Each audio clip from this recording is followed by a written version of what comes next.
Жоғалтып алған телефонды қалай табуға болады? Тіпті телефонды өшіріп тастаса да таба аласыз. Ең алдымен Play Market'тен дәл осы Find My Device деген программаны жүктеп аламыз.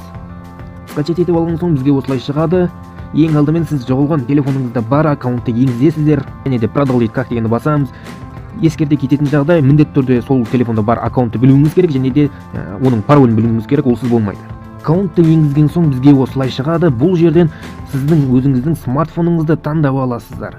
Міне достар, сізге осылай карта арқылы шығады. Бұл жерден сіз смартфоныңызға звондай аласыздар, және де заблокировать етуге болады, яғни құлтап қоюға болады, және де ішіндегі заттың барлығын өшіріп тастауға да болады. Телефон өшіп тұрса да бұл программа жұмыс жасай береді.